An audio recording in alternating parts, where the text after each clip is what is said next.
If we keep protecting people, we're going to make them more and more vulnerable, more and more sensitive to anything, easier to become triggered, instead of strengthening people. There's an old saying, the stronger the walls, the weaker the person. The weaker the walls, the stronger the person. What's the most efficient path to victory against this particular opponent? He's dropping off for the choke here. We can see the finish. It's looking tight. Tight as Alpra. Hey guys, welcome to the Essential Jiu Jitsu Podcast. I'm your host, Matt Kwan. The Essential Jiu Jitsu Podcast is everything you need to know about Jiu Jitsu. And today I have a very high level and well-known Jiu Jitsu guest. It is Kit Dale. Welcome to the show, Kit. Thank you, man. I appreciate you having me on. Yeah, I really appreciate your time. It's awesome having someone of your status on the show.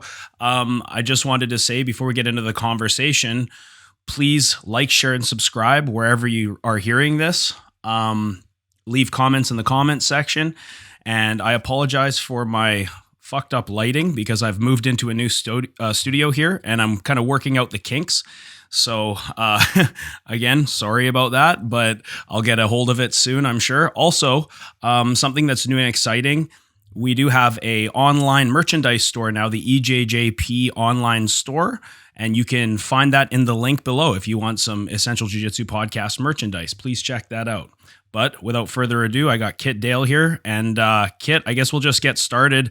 Could I have a little bit of background information from you? Of course, you're well known for getting your black belt in a very short amount of time using this game-based approach that you've been using for about, 10 years now? Please just elaborate on your background and how you sort of came to be Kit Dale. Thank you, mate. First of all, your lighting is equally bad as my eye right now, so I think we fit in the same category. I got a fucking sty on my eye. I don't know if you've ever had one of those, but they're fucking painful, bro. It looks like a pink eye. So I started jiu-jitsu in 2008. I was playing Australian rules football at the time, and I was a little bit premature physically, and I was really intimidated by more dangerous players, and I started playing really well. So a lot of the bigger players in the league started really trying to beat me up a little bit behind play, and I just didn't like the fact that I felt like, you know what, some guy hits me in the back of their head, and if I turn around and I fight this guy, I'm just going to get hit in the front of the head. So it's a lose-lose situation for me. I either just don't fight him and I feel like a loser, or I do fight him and I get beaten up like a loser. So I was like, I want to learn how to fight, and I found a gym, and it was more of a Jeet Kune Do gym by Robert Parmakovsky, and who's now my first Brazilian Jiu-Jitsu black belt, funny enough. But I went and trained with them. We did a lot of like boxing, stick knife fighting, and then we did one class of jiu-jitsu. And I remember walking in, I saw this little dude, and I don't know, he was like 5'6" and maybe 110 pounds, and I'm like, great, I'm going to smash this dude. And then he just totally obliterated me, and I was like, fuck, okay, this stuff's real. I need to learn this. So I trained with them for a little bit, but it was just so far away. I was like, it was an hour and 45 minutes away. And then I found a place closer to where I lived, and I started training there under Bernie Jenkins, and he was a brown belt and mainly no-gi at the time. So I trained there for about a year, and then I kind of outgrew that school. There was only like one blue belt there at the time, and the brown belt, and everyone else was white belt. And I wanted to take it a little bit more seriously, so I went to their bigger gym for a little bit.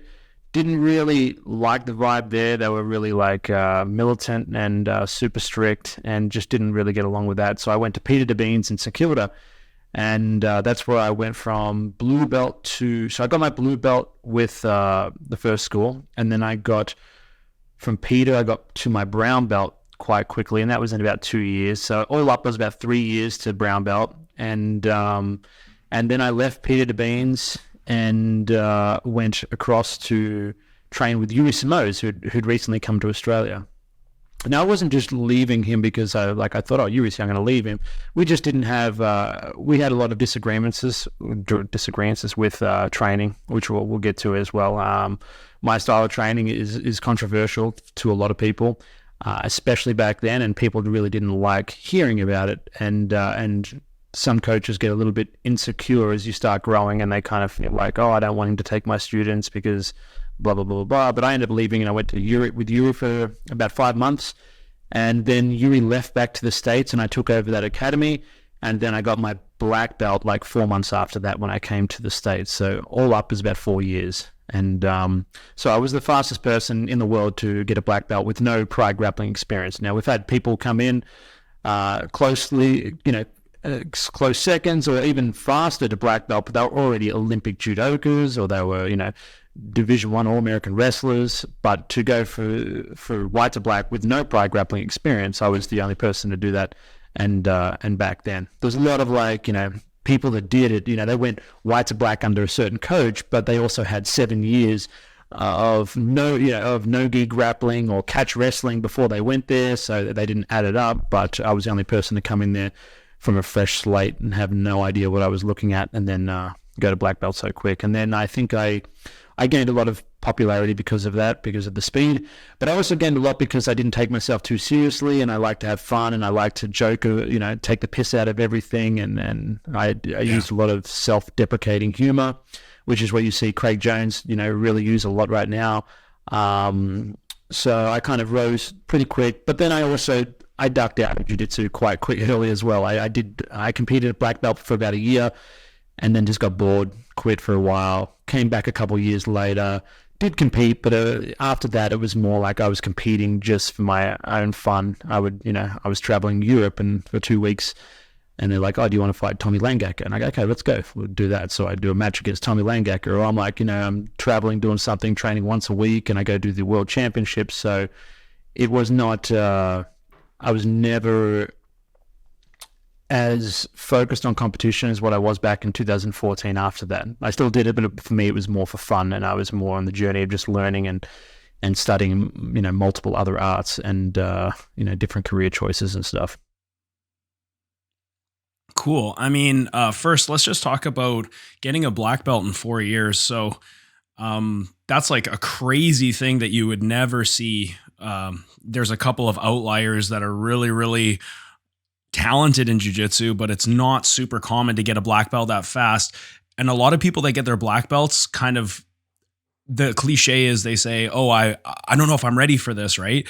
Like, when you got your black belt after 4 years of training, how did you approach that? Were you just like, I know I'm ready for this, I know I'm skilled enough for this? Or did you kind of have like imposter syndrome where you're like, fuck, I don't know if I am ready for that? Or how do you know what level you're at after just 4 years? Yeah, it was tough. I knew I was as good as anyone, to a certain extent. I knew I could beat anyone on the right day. The problem with me was I just knew I didn't have as much experience. So there was a lot of competitions I went in as a black belt where I would be more likely to try and figure out where I'm at against a person rather than having the confidence that I'm better than this person and I'm going to go beat them. I was kind of testing the water a lot of the time, and then I would start realizing during the match, I'm like, holy shit, I could beat this guy. And then sometimes I would, or sometimes I would just come back towards the end of it. So there was a few matches there where I was like, I remember going against Otavio Souza, and he was a 4-time world champion. This is my first competition at black belt. I'm like, okay, this guy, he should destroy me. And then, suddenly I sweep him and I'm like, oh shit, I'm actually pretty damn good. And then, but there was a lot of matches where I just didn't give my full effort because I just didn't have that experience. I was a little green. So technically I was very good, but I was definitely very behind on the experience level. A lot of these guys had other, full gyms with world champions that they could train with the whole time. And I was training with my own students. So, my top student was a blue belt at the time. So it was definitely hard because I just didn't have that solidified confidence in where I was at, although I was still there. And then later on that came a little bit more, but that was that was more when I was kind of just not caring so much. So definitely the experience. I would have liked to have more time just to get the experience of competition, just have that down. But technically I felt as solid as anybody. Yeah, that's awesome. And I guess when you're competing against these guys and you're doing well, that also has to help your confidence, right? I guess one comment you said about, I think it was the second gym that you mentioned you were training at, you said that it was kind of militant and it was too strict. Do you mean that it was like too formal? Yeah, it was very formal. And like a judo style training? Similar, but it was just more the people that ran it, and I don't want to throw their names out there, but they were just egotistical assholes. the ones that had it. And because I had a bit of a name for myself because I was getting better really quickly, a lot of these guys just wanted to smash me and just make a point. So it was just not fun training there. That was where I got this cauliflower ear, the first cauliflower ear. And by, a brown belt when I was a white belt, who later on became my own student anyway and is a friend. But it just had a bad reputation. But it was a problem. And I remember it was a problem between me and the head instructor, because I remember coming there and I didn't have much money at the time. I was almost broke. I was playing football for money, and I was also working a full-time job. And I came in there and I asked if I could train. They said, "Oh, you have to buy either a full year membership straight up," which I didn't have the money for, or a 10-pass class. And I asked the girl, I said, "Look, I don't have that much money right now. Can I pay for just a single class and then I'll fix up the rest later on?" She's like, "Yeah, no worries."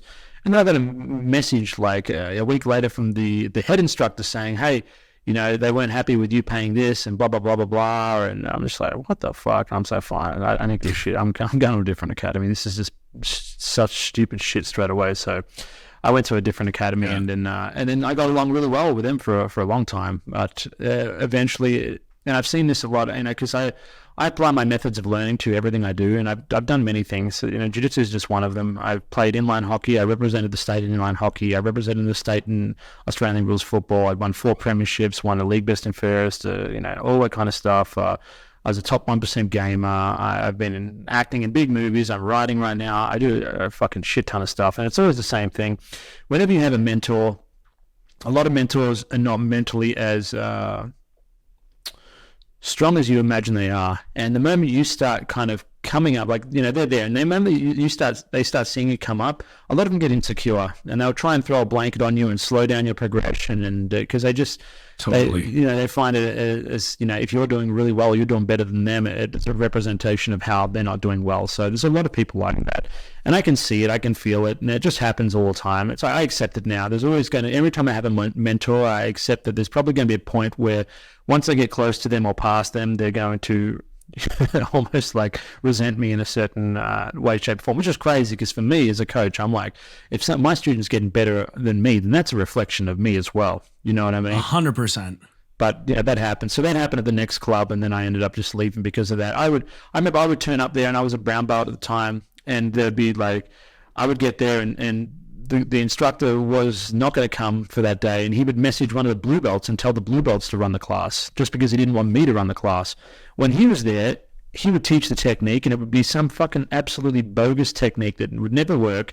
I would be sitting there on my phone on the fucking corner of the mat, and then people would come up to me and go, "Kit, would that work? What would you do?" And I'd be like, "Not that."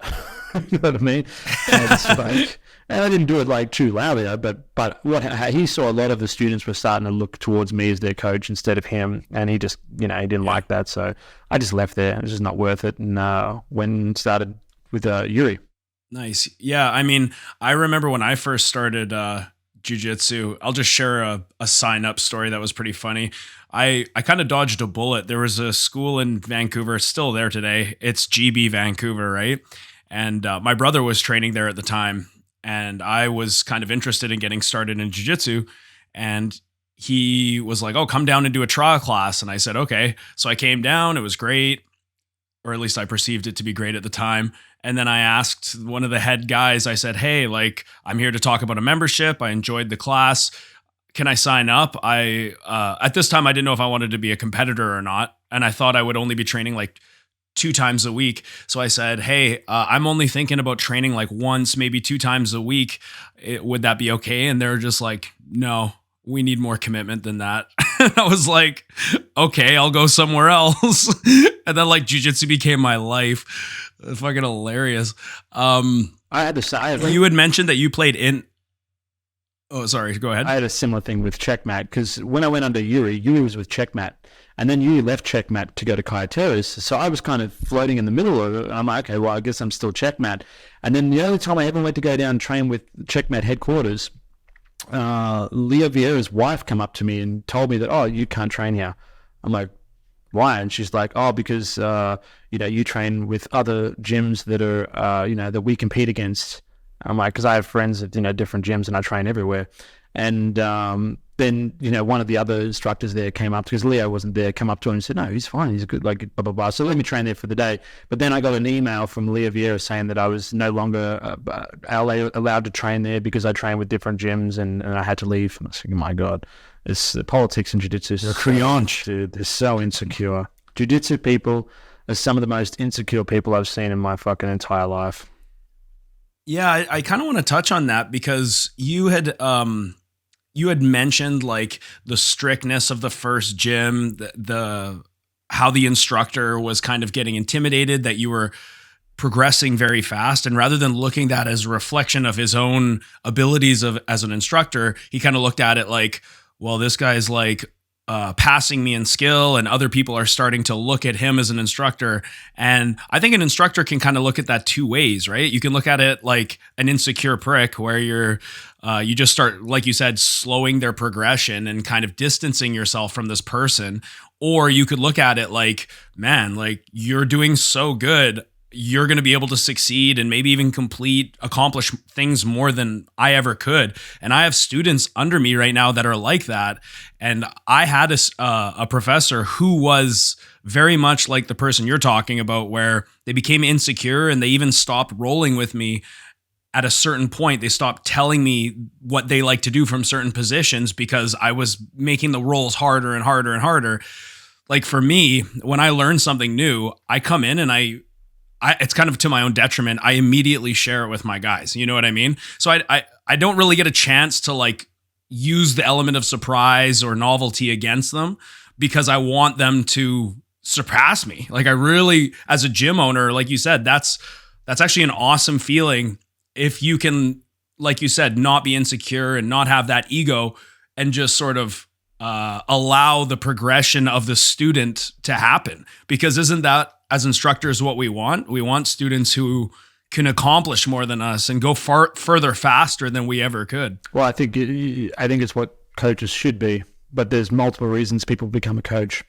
Some, like yourself, become a coach because they like to help people and they want to create really good grapplers, okay? Or maybe it's good people, whatever it is. Some people get into coaching because they want to make money, and there's a big difference. Now, if you are inclined to just... They must not be very good at math.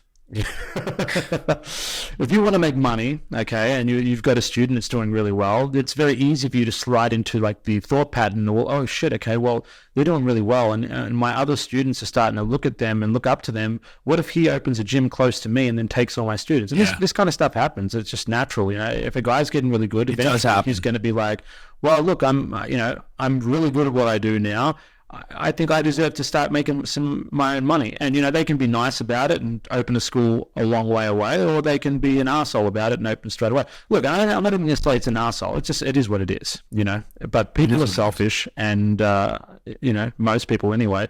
And if you come from a selfish perspective, you're more likely to try and blanket other people rather than really help them. But when you come from a position where you just want to help people, like what you're saying, and the same way I feel, it's like I don't care if I'm competing against someone. I'm happy to, like, if they ask me a question, I'll tell them.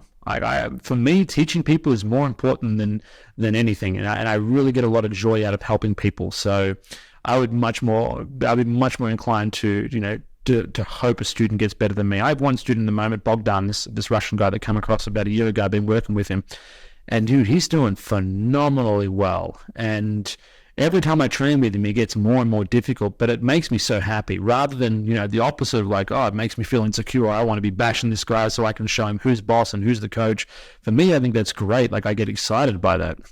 Absolutely. And I can just tell from, how you conduct yourself in interviews, on podcasts, your personality, you know how you like to kick the piss out of your buddies. Like, I came from the culinary arts, so I was in the kitchen, and it's basically the same as like a construction site or a firefighter. Guys are like, what these leftists would consider like toxic masculinity these days, which is actually just guys just being guys.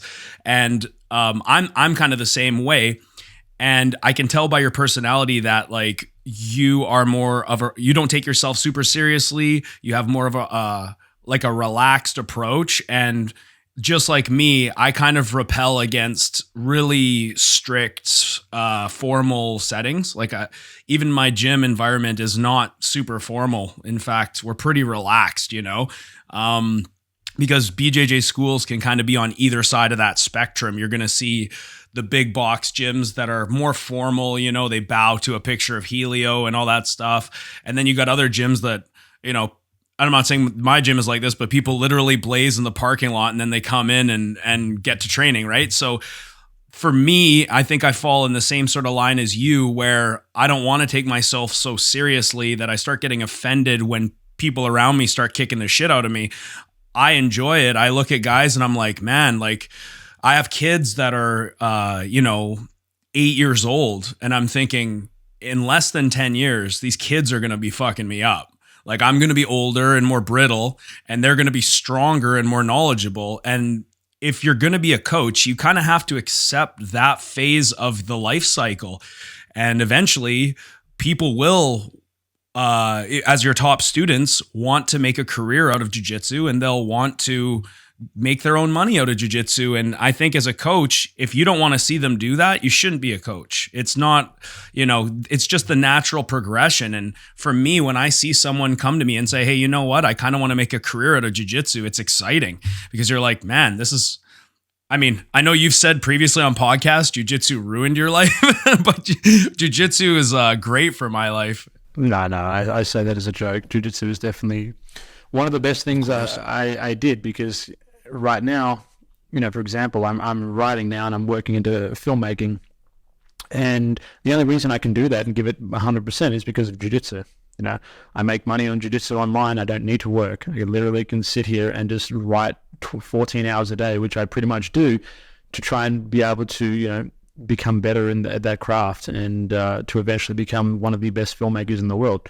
But I wouldn't be able to do that if I was working a full-time job, or it would be much fucking more difficult. And I would have, 8 to 10 hours a day of what I can put into writing would have to be into my own work. And I definitely wouldn't be happy doing that. I don't like having to wake up to alarms. It's been so long since I've had a regular job. Occasionally I'll work on a movie set and stuff, which is a little different, but that's like, a couple of weeks or a day.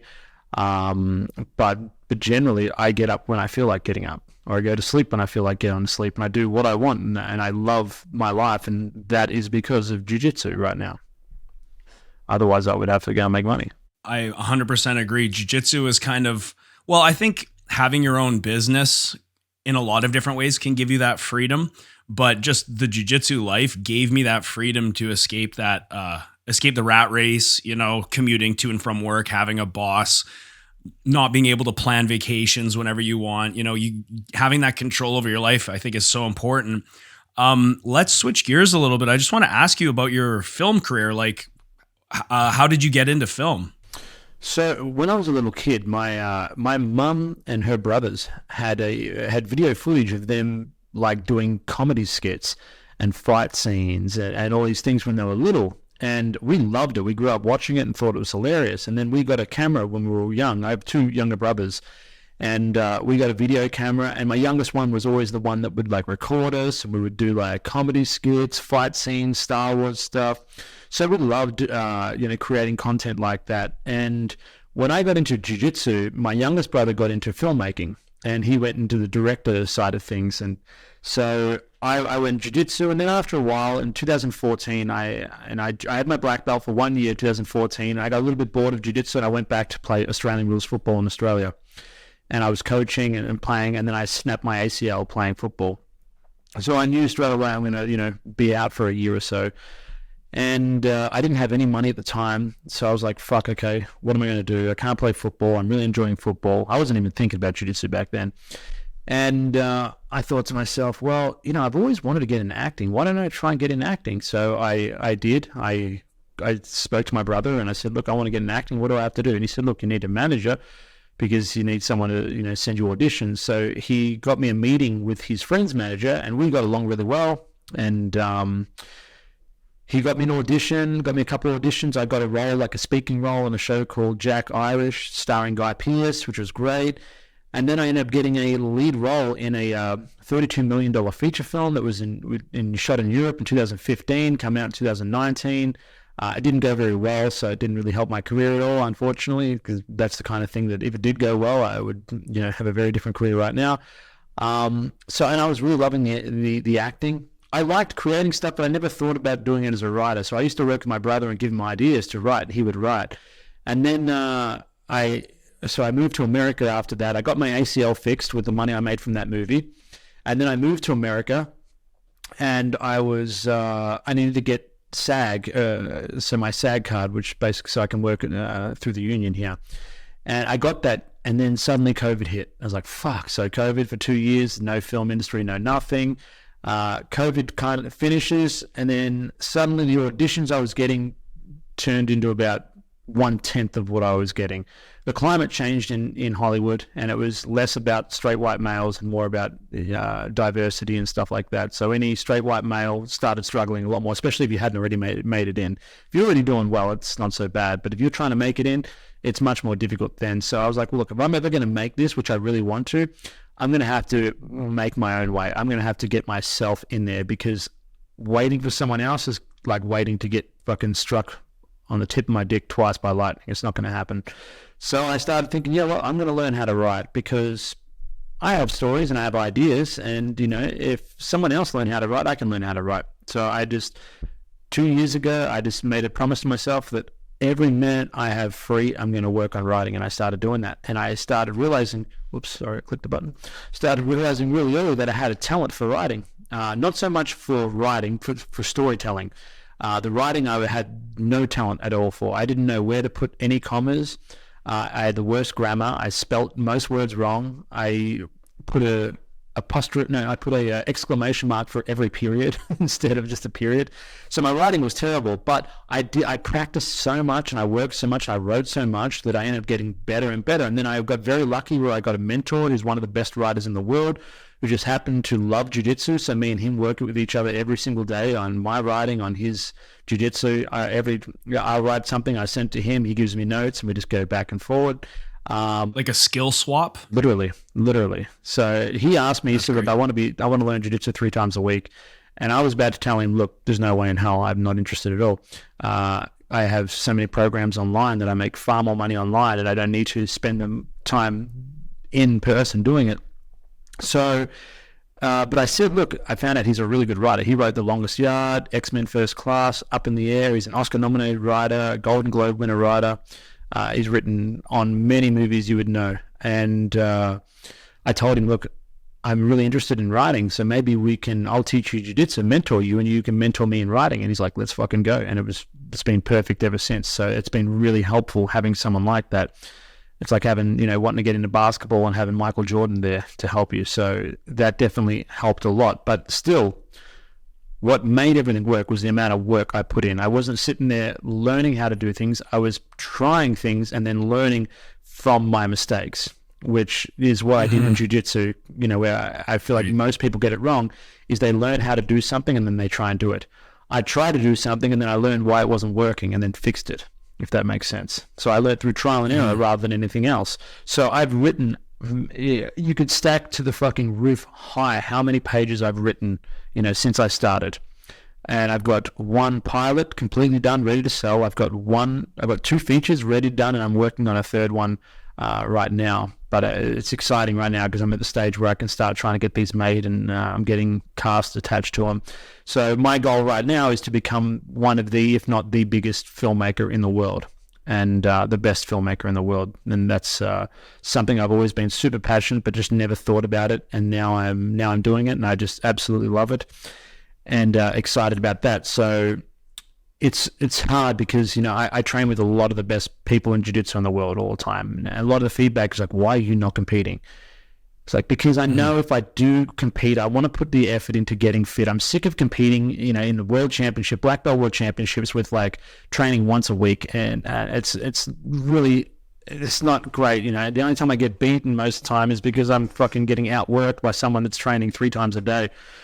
And it'll be like I lose by advantage, and I'm sick of doing that. So I'm like, if I'm going to compete, I'm going to get fit for it. But the problem is, if I commit to getting fit for it, that's going to be time away from movie making practice, which I should be doing. So I'm always kind of there where I come in and I train with Craig Jones or something, or, the other day I was with Gordon Ryan and all that. And I'm just like, yeah, it gets me excited to want to train again and compete. But then I remind myself, listen, stick to what you really want to be doing. I love Jiu Jitsu, I really do. And I love it as an art, but I've never taken it super seriously when it comes to competition and to what Gordon Ryan, does. I never wanted to be like the world champion of jiu-jitsu forever. It was like, for me, it was like I wanted to get a black belt really quickly. And then I was like, I want to do my best in competition. But it was more about progression stuff that I was more focused on than what it was about competition accolades. So for me, filmmaking just holds a much bigger part of my heart than what jiu-jitsu does. And that's why I continue to coach. Yeah. Yeah. When you say filmmaking, are you referring to just writing, or is there other aspects of filmmaking that you're also into as well? I want to write, direct, act, and produce. I want to do it all. So, I want to only act in my content, only act in my scripts, and I only act if it's necessary for me to act, and then direct as well, learn how to direct and produce. I want to do it all. So when I say filmmaker, that's literally I want to make these damn movies. I want to be in charge of it. I want to have control. I don't want to sell my script to somebody else and then have them come in and change it and make it all PC and remove anything that's not fucking left-wing propaganda. I want to be able to just tell the stories that I want to tell. And I want to be able to act in the roles that I want to act in. And I'm honest to myself. I'm never going to put myself in a position where I'm like, I'm putting myself in a role that I feel like I can't do it. I work really fucking hard at what I do, and I would either be at the level that I need to, or I would get someone else that is at that level, and directing as well. So it's going to take a few years. Like, I think by next year I'll have at least one of my movies being made, but my involvement, I'm not sure what level that will be. I don't think I'll be directing it unless if it's under $1 million, I'll direct it. If it's over $1 million, I would get somebody else that is better at directing, and then I would try and shadow them and learn from them as much as I can.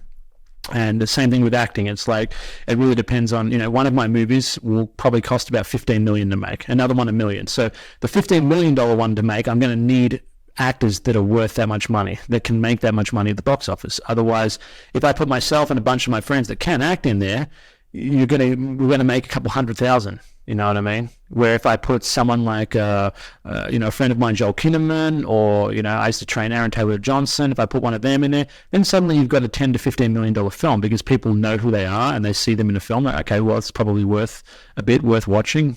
And that's the game of Hollywood. Unfortunately, it's not always about who the best person is. It's like who draws the money, or right now what ethnicity they are. So sometimes jiu-jitsu and MMA are like that too, and the business world.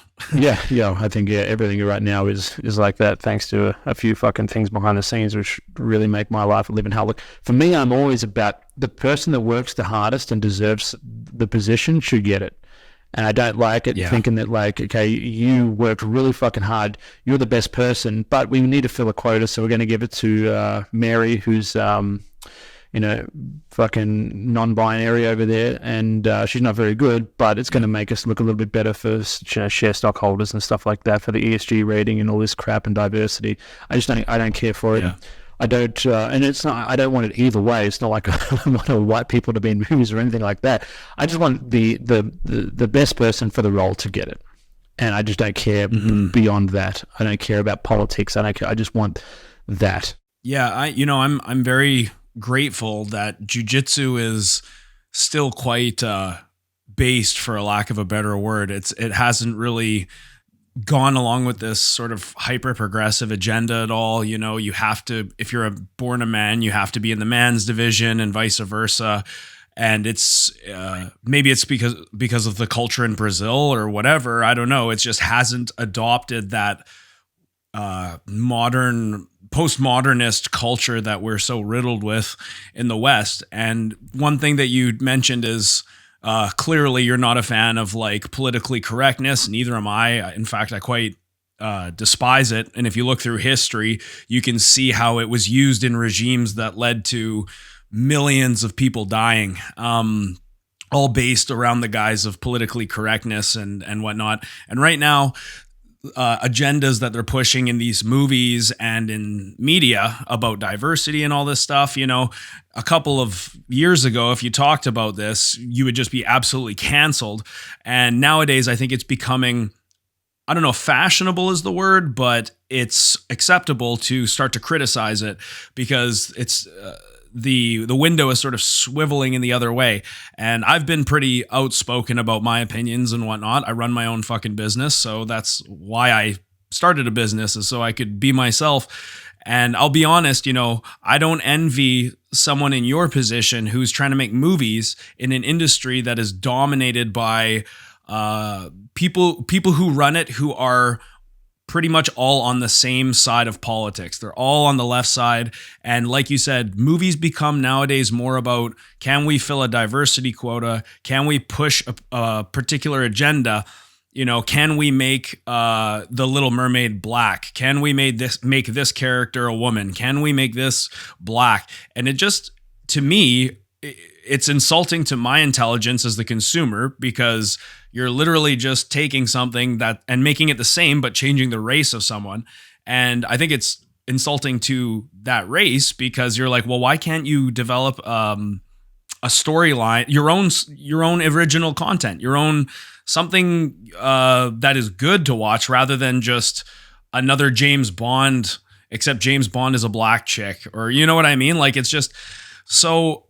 I'm more of a meritocracy kind of guy, like you say, where the best person for the job should get the job. You know, that's why we see 85% of the NFL and the NBA is black dudes, because they're just physically more gifted and able to be better at those sports. You don't hear white people saying, oh, we need more white people in the NBA, there's not enough diversity. It's like, no, we want to see the highest level athlete get that position. But in a situation like Hollywood, it's like, okay, do we got a gay guy? Do we got a trans guy? Do we got a trans woman? Do we have someone who's black? Do we have now recently in Hollywood, it's like a lot of Asians are getting acting roles, which 5 years ago, that was not really a thing, right? So I guess the only way for someone like you to get, you know, movies done is to kind of do it yourself. Am I wrong in saying that? No, I mean, look, I could get lucky, don't get me wrong, but it would be lucky. Right now, the best way is just to do it yourself. And I've realized that really quickly. The thing that's been frustrating with Hollywood, and I live in Hollywood, so it's not like most other arts or sports. Okay, let's talk about sport, like Jiu Jitsu. You want to get good at Jiu Jitsu, you want to be one of the best in Jiu Jitsu, you want to make a career. It's very simple. Train, get good, compete, win. There you are. Okay, very simple. If you work really fucking hard, you train really smart, you're going to get good. And if you get good, you're more likely to win competitions. Okay, you're not going to win every competition. Things can go wrong. You can have really bad brackets. You can have a fucking anxiety attack before you're competing. You can roll over and break your toe before you're competing. Be sick that week. Anything can happen. But you can really, based on your effort, you can really, you know, have everything in your favor. Okay, you can have the odds in your favor. Hollywood's different. You can be the best fucking writer in the world, and you can work so hard and have the best script, and people still won't want to read it. And people will look at you and be like, who the fuck are you? No, I'm good, thank you. Or, you know, or you're a white male dude, like, no, we don't need that. We're trying to work with these. And it's not just with acting, it's with writing, it's with directing, it's with everything right now.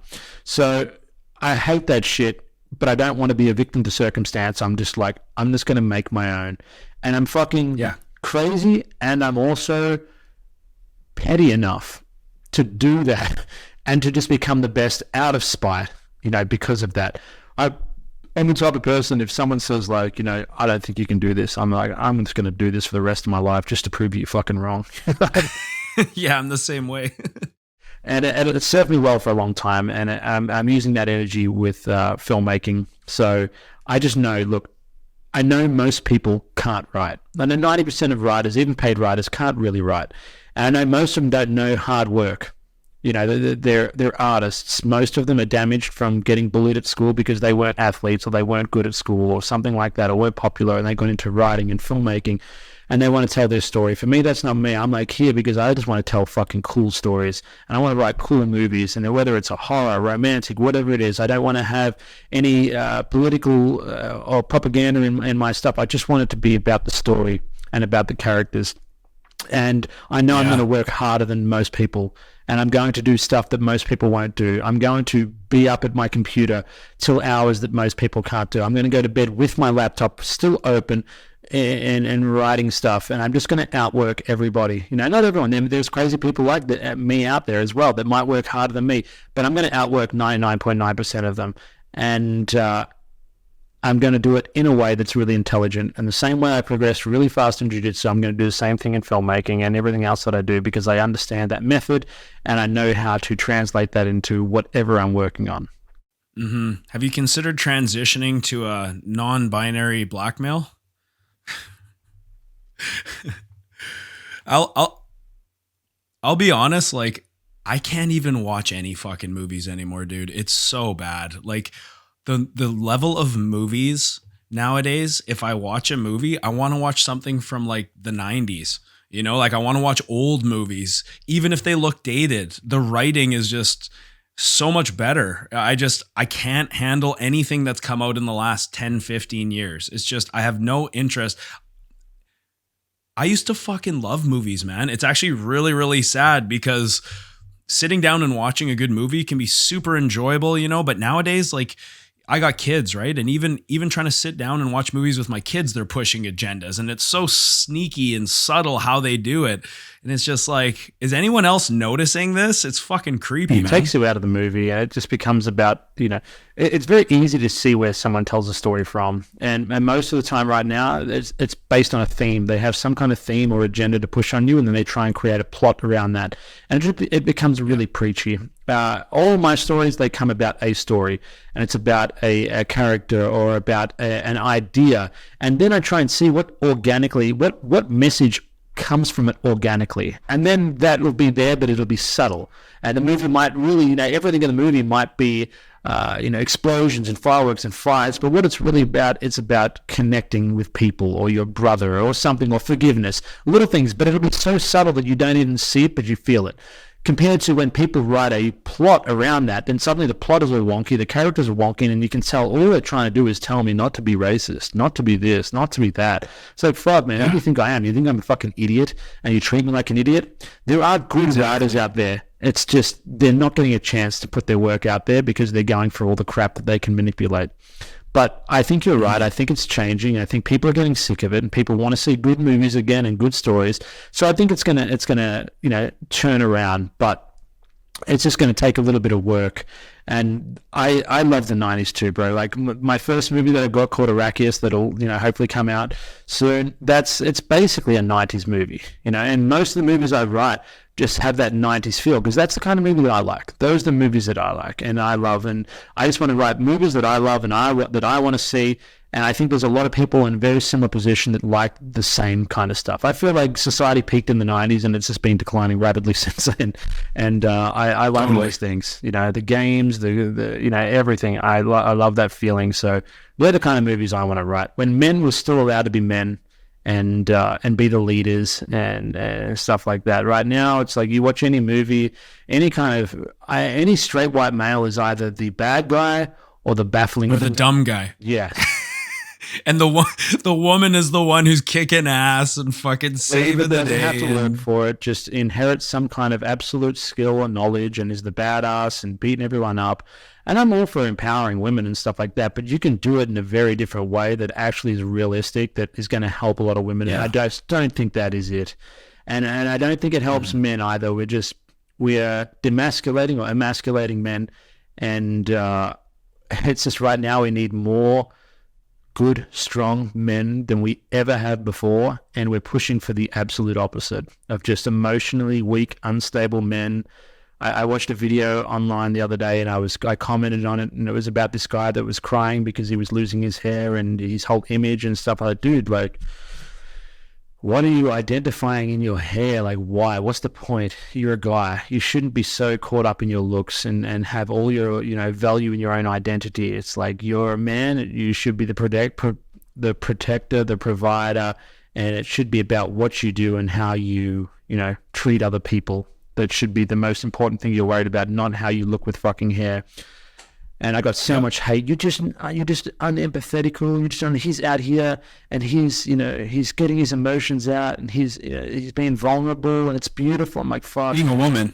Yeah. Literally, there's a women commenting, of course, and some other beta males on there, but I'm just like, fuck, man, this is what we're up against right now. So I think there's a lot of women who look at that and they're just disgusted. They're like, fuck, like I want a man who's like masculine, once they come off the birth control, they finally come to their senses and they're just like, oh, actually, I want a strong man around. I don't want my fucking soy boy best friend here who's gonna cry over spilt milk. Like I want a dude who can provide for my family and protect me if we get jumped in an alley somewhere. You know what I mean? So I think there's a lot of women out there who are just silent about it, who are disgusted with the state of masculinity nowadays. I get messages all the time. The same thing. Girls saying the same thing. I have to be the man. I'm the one that has to pay for things. I'm the one that has to protect. I'm the one that has to be like the stable, mature, emotionally stable one while he's like this. I'm like, it's just like, well, what do you think's going to happen if you keep making movies like this? If you keep pushing this kind of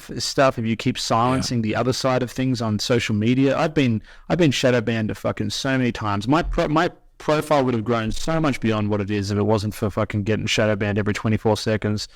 But yeah, I'm with you on that. Don't worry about that. I mean, you're a man of many skills.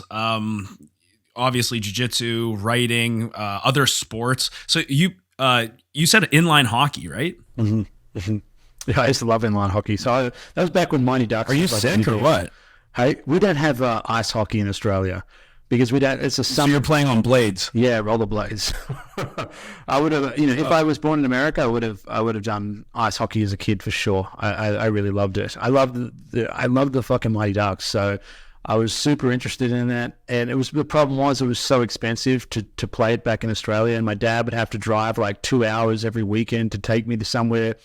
And, I was growing at the time. So they're like, every fucking year I need new boots, new pads, new stick, new everything, and it's like that shit costs. It's like thousands, and we didn't have much money growing up. So my dad actually paid me money to quit hockey and start Australian rules football, which was much cheaper. So I did it. Yeah, hockey is intensive. Believe it or not, I wasn't really going in the hockey direction with that last comment. I just wanted to sort of ask you about that. But where I was going is you're also kind of, whether you intentionally mean to be one or not, you're kind of a comedian, like the way you carry yourself, and you like to kick the piss out of yourself, and it's hilarious. Craig does a lot of the same stuff.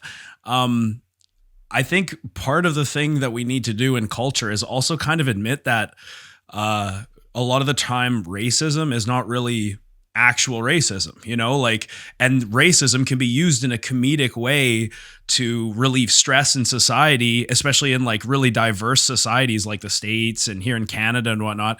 And a lot of the time it's fucking hilarious, and to deny the fact that sometimes racism can be hilarious is not real comedy.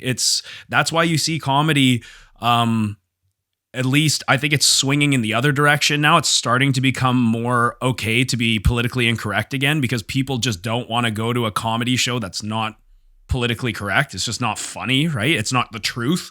But I think you talk about like racism, like I'm mixed race and I'm part Chinese, part white. And I think it's hilarious when people, make Chinese jokes and things like this and say racist jokes, because I'm just a normal dude from the 90s. You know what I mean? I'm like a classical liberal from the 90s, but everything became so hyper progressive that we can't make fun of our differences. We can't make a joke of it, when really that's how we would treat our best friends. That's, working in kitchens and on construction sites, and everyone's a different race. It's like, yeah, you're going to start like saying racist things and making comments, but not out of hate, out of, you're my brother. I have to see you 8 hours a day. So like, let's shoot the shit. Let's kick the piss out of each other and keep it light. And it just makes things so much more enjoyable when you can joke about our differences, rather than being like, oh, if you make a joke about, the Korean guy, he's going to be reminded of, or the black guy, he's going to be reminded of slavery. And it's like, come on, guys, black people don't need to be babied like that and treated like every time you bring up, even the N-word, right? Something that I would never be allowed to say, but other people can. You listen to every rap song, they're using that word. And we're supposed to believe that saying that around a black person will all of a sudden traumatize them and bring them back to slavery. It's just this ridiculous treating people like they are still slaves, right? When we can't just like put things in the past and move on, and it's just this, I think people are getting really, really sick of this culture. And I'm glad to see that some comedians are kind of bringing back that politically incorrect style that makes comedy what it is, right? Being able to let off social stress and sort of laugh at our differences, not coming from a place of hate, but just saying, hey, this is the truth. This is reality, right? I think a huge problem is that most people, especially people in LA, are hyper empathetical, under intelligent people. And they make decisions. Same here in Vancouver, by the way. Yeah, I can imagine. They make decisions coming from a good place, but with no foresight on how much damage that decision does. And this is why they try and protect people's feelings instead of building people up. They try and censor people from things that might make them feel a certain way instead of making that person invulnerable to those type of things. We live in a world that's not really good. There's a lot of bad, okay? There's good and bad. And nothing we do is going to change that right now. We can do whatever we want in the Western world, but I mean, there's other places in there they don't have the same values and they don't give a fuck. And they're hard and they're callous. And if we keep protecting people, we're going to make them more and more vulnerable, more and more sensitive to anything, easier to become triggered, instead of strengthening people. There's an old saying, the stronger the walls, the weaker the person. The weaker the walls, the stronger the person. And just like anything, there has to be a certain amount of stress or pressure you put on someone that builds them. And if you put too much stress, well, you're going to break them. You put too little, they're going to be unchanged. And that's for everything. That's with problem solving, that's with learning, that's with doing weights and bodybuilding, but it's also with becoming mentally tougher. And the thing that we did a lot in Australia is we pick on people a lot and we bully people a lot in a comedic way most of the time. But what happens is you bring back bullying. Yes, bring it back. You start becoming stronger. You start realizing, hey, his words don't really hurt me. Either he has no power. And it's Exactly. it's so liberating when you can be like that. And when you stop identifying with groups or, as certain things and just start seeing yourself as just a unique human being, you'll be so much happier. So I think the problem is we are bubble wrapping people and trying to remove anything that makes them feel, a certain way, instead of building these people up. And if we built those people up, this world would be very different. We would be allowed to do this comedy stuff. If you don't like it, cool, just don't listen, or you don't like it. Yeah. Why do you not like it? What's triggering you? Let's work on you. Let's try and fix you, because the problem is in you, not in the comedy. The comedy is there to make people laugh and bring people joy and happiness.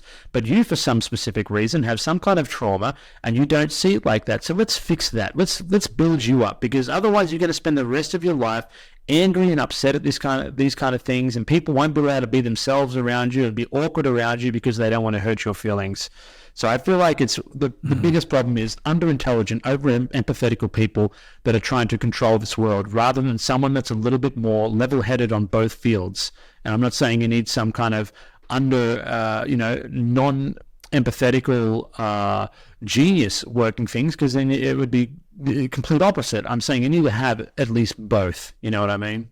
And there's always going to be gray area. It's always going to be hard. But like right now, it's like that line that was, sensible years ago, that was, let's say, down here, is this getting moved, and to the point where it goes out of this screen and there's going to be no comedy left, because everything can be taken the wrong way, and someone can find any way to spin anything to become a victim. There will be people listening right now that are probably sitting there thinking they're victims because of certain things we're saying, and we're oppressing them in some certain way. instead of just being fucking a lot stronger. When I was growing up, I started going bald. My cousins were the first people to fucking make fun of me. You know, the people I loved were the first people to make fun of me, calling me thinners and saying there's a hole in the back of my hair and shit like that. And yeah, for sure, there's certain parts that, like, you know, there's certain parts of me that gets upset and embarrassed. But you become stronger and emotionally more in control over time, and realize certain things and learn stuff about yourself, and you go through these hard things to become, you know, stronger person at the end. You know, what doesn't kill you makes you stronger. So obviously there's got to be a certain point. You don't want to have the bullying, you know, to be physical bullying and too much and stuff like that, but just enough. And that's what I represent, because that sounds bad and it sounds like I'm callous and unempathetical, but I have the person's best interest, and I understand the long picture and the big picture of things, and how by a little bit of bullying, a little bit of teasing, even a little bit of physical bullying is actually going to build this person up into a much happier person in the end, and a much stronger person, rather than, okay, I really don't want to see anything happen to them. I'm going to protect them. I'm going to helicopter parent them, and I'm going to create the most vulnerable person in the world, that even when the fucking starts raining, they can have a little mini breakdown. Yeah. No, it's true. And, you know, the people who control things want us to be divided into groups. You know, that's why everything is about what you identify as. They want to break you down racially, your sexual orientation, your political affiliation. Everyone needs to be broken down into groups, because it's just such an easy way to keep us fighting with each other, so that we don't actually look at who's running the show and be like, why are we going to another fucking war again? Like, why are we doing this? Why are houses so expensive? Why are groceries exactly?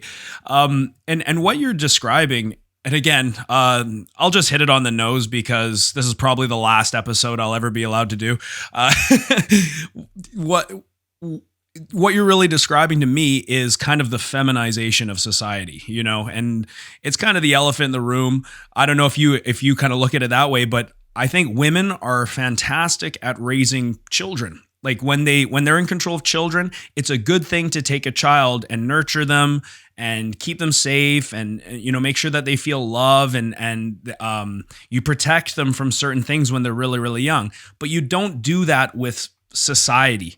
Society is more of the way that a society should be run, in my opinion, is from more of like a masculine perspective. Like, let's have the best be at the top. Let's encourage people to be winners. Let's encourage people to run faster, to jump higher, to accomplish more. It's not all about the oppression Olympics, who's a victim.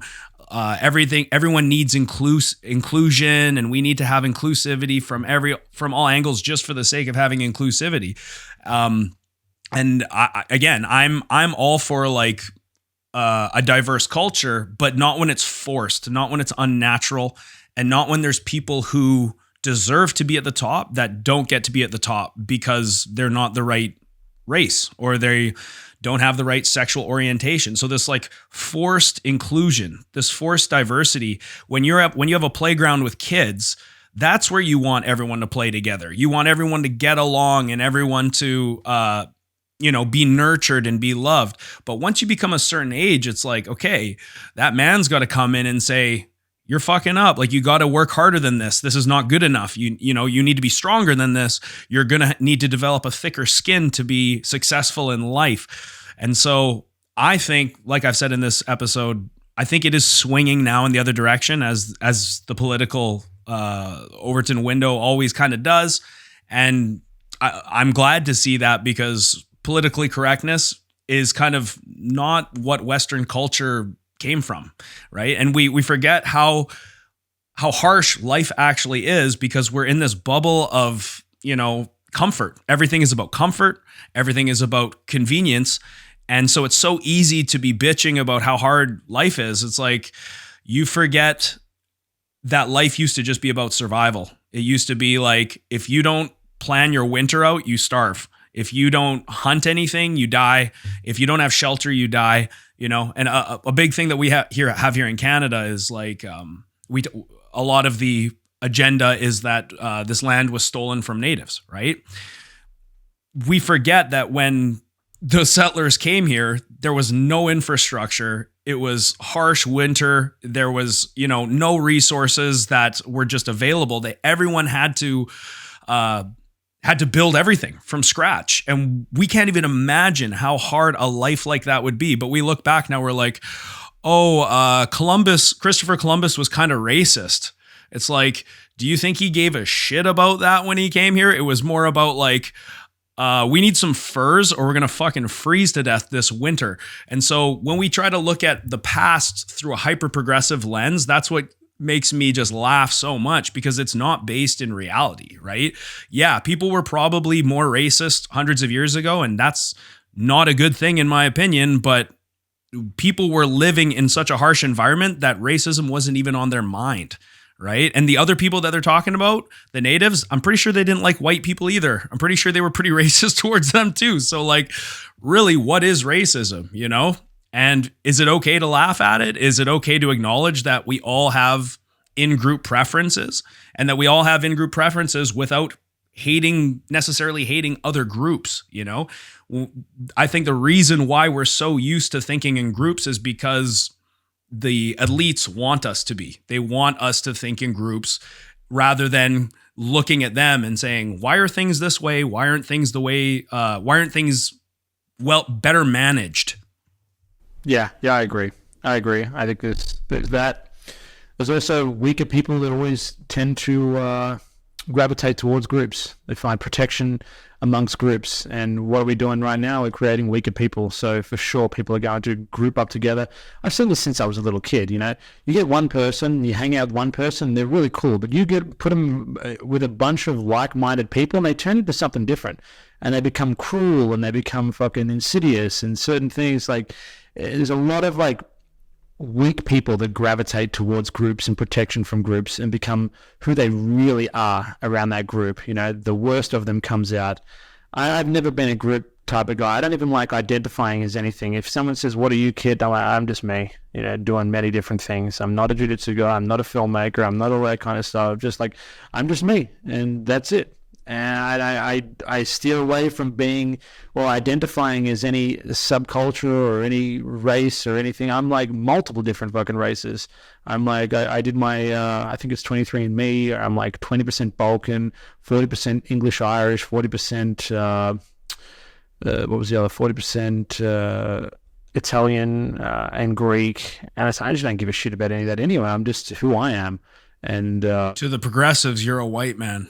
Yeah, exactly. Those are all different cultures. I get that all the time in America. Oh, you're the most privileged person in the fucking to live. Am I privileged? Like, are you serious? I had to pay like fucking $5,000 every couple of years to be able to work here in one little specific area, and I had to become one of the best in the world to even be able to do that. While you were just born here and you get to live here, like this privilege can be fucking measured in so many different ways apart from what you look like and what 100%. And a lot of the time we have no control over it either. Like being privileged with having two parents that are still together, or being privileged with having a parent who loved you, when some people don't have that. It has nothing to do with race. To assume that just because someone's a certain race that they have privilege, or that one thing I love is when the progressives say white people are the most racist out of any race. And it's like, man, where do you get that from? Oh, it's because they're in a position of power.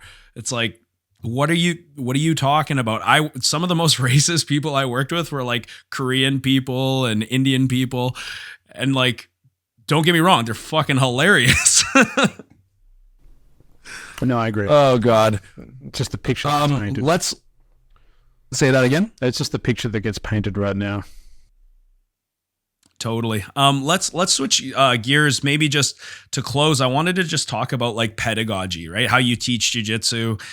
It's kind of the elephant in the room. I've been talking a lot about the ecological approach, Greg Souders and whatnot, but you kind of were a purveyor of this type of task-based training for many, many years, like 10 years ago. I don't know when you started training like this, or even previously to that.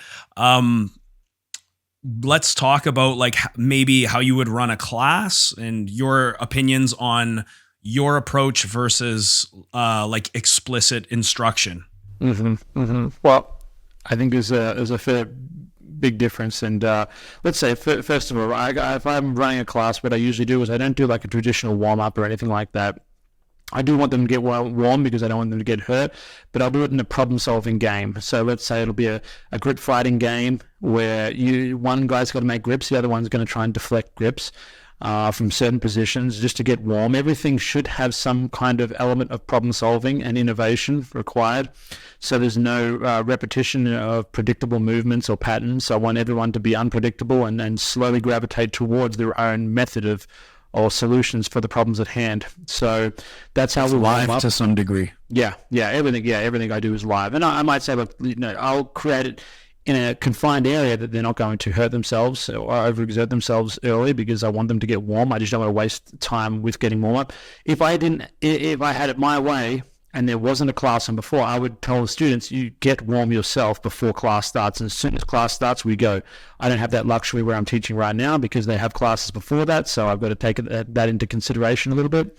And then as soon as we do that, and that'll be 3 to 6 minutes, and then I'll get into some kind of activity. And it depends on what I feel like we're working on for the day, but I'll start it off with a very specific game with very few variables, and I will play with that for 3 to 6 minutes, depending on how complicated it is, and then I'll get them to develop an understanding of that position. And what I try and do is I try and create, and this may be the one thing that is different to what Greg does, is Greg told me the other day, is he doesn't teach them anything. He only gets them to play the games and lets them figure out everything themselves. I create a supply and demand chain of information. So what I do is I create a game that I know is going to get them to come up with certain problems, and I'm going to have the solution when they do, okay? For sure, I would love it if they can solve those, but the solutions I come up with are not so much technical. They are usually philosophical, or they're conceptual or ideological.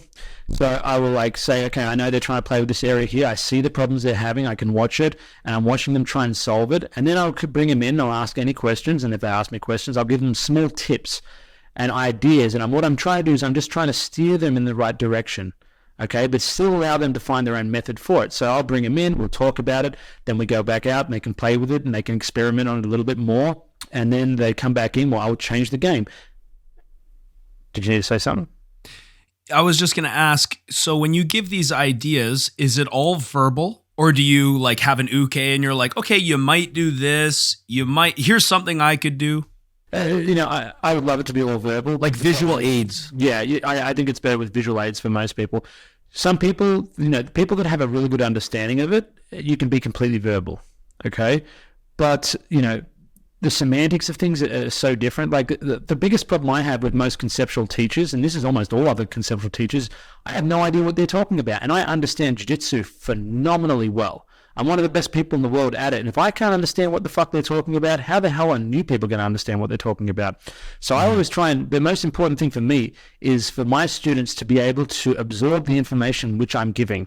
And if I articulate myself in the correct way, then they can. And then that's valuable. That's where you become valuable as a coach. If you're coaching, people can't understand you and they don't relate to you and know what you're talking about, then you are worthless as a coach. And most coaches are like that.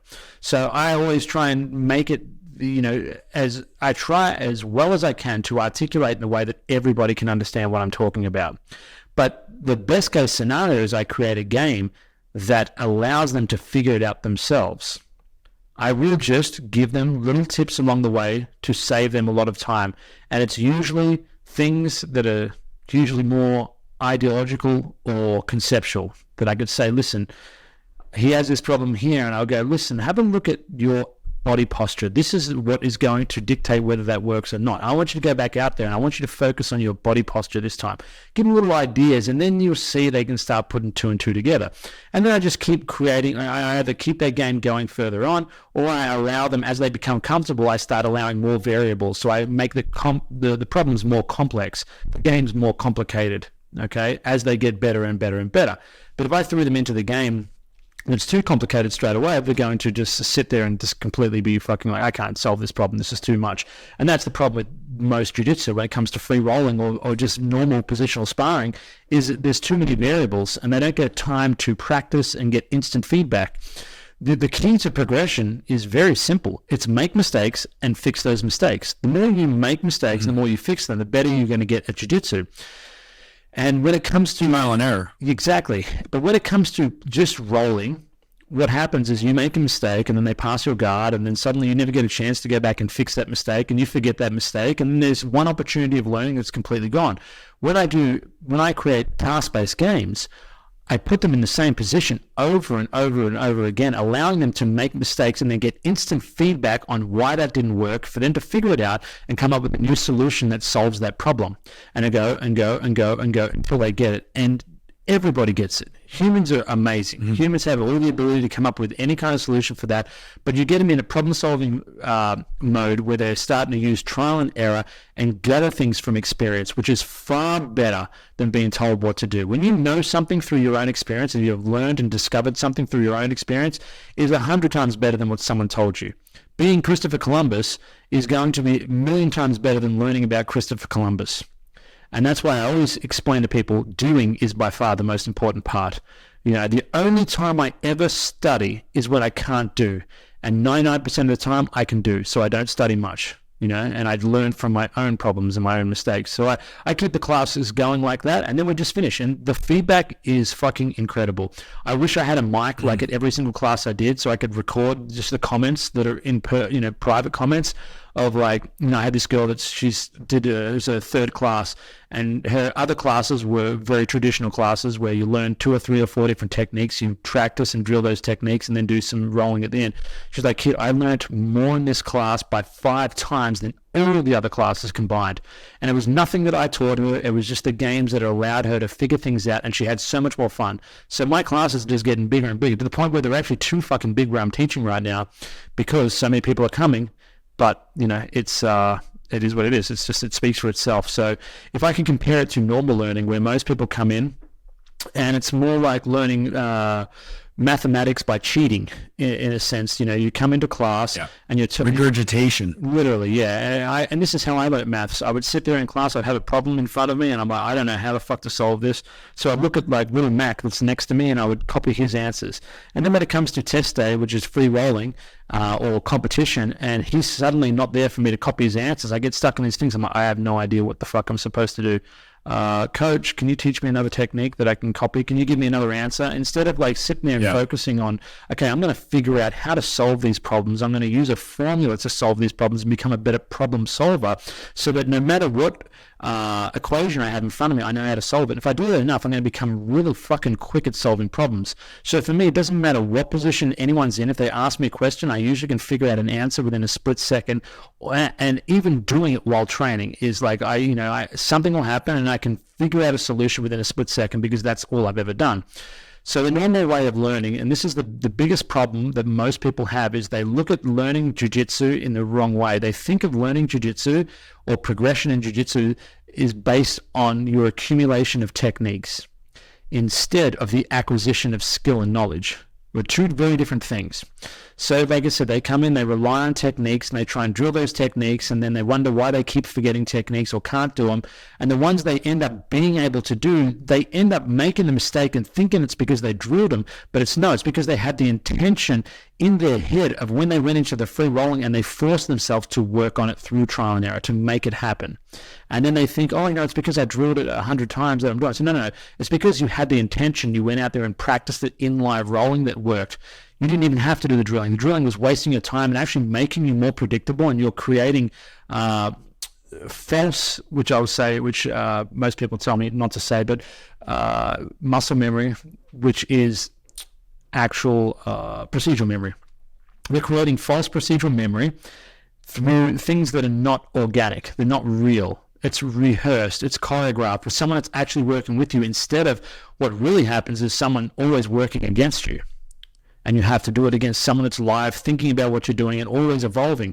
So it's very different. So all of my training is creating honest procedural memory, or muscle memory for people that are listening and don't understand what procedural memory is.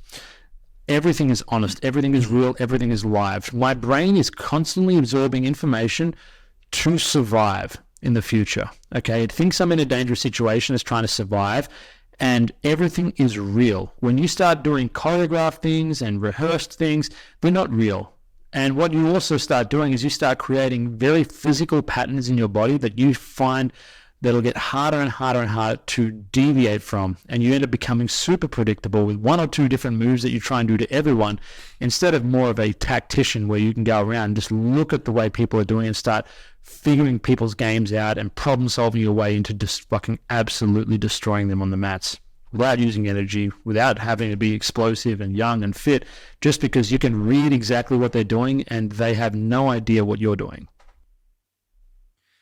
So it sounds to me like you're describing a concept that Dr. Rob Gray talks about, repetition without repetition, where you're getting repetitions, but with different variables all the time. It's not rehearsed. It's always live resistance.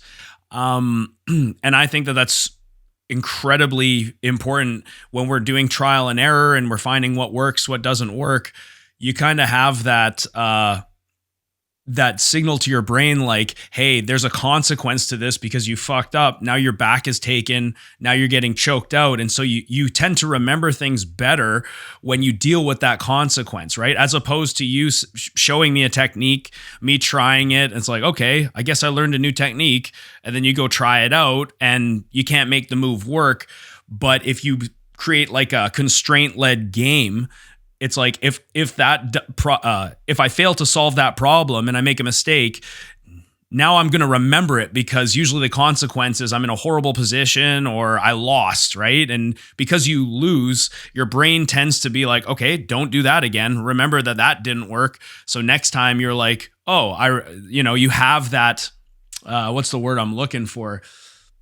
It's almost like a sentimental response, and it's easier to remember what doesn't work.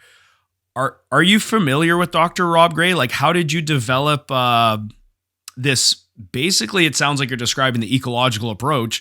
What was your inspiration to develop this style of training previous to this ecological explosion that's happened over the last year or so? I'll answer that question in a second, but I just want to elaborate on what you were just saying. And what you were describing then was the amygdala's role in memory retention.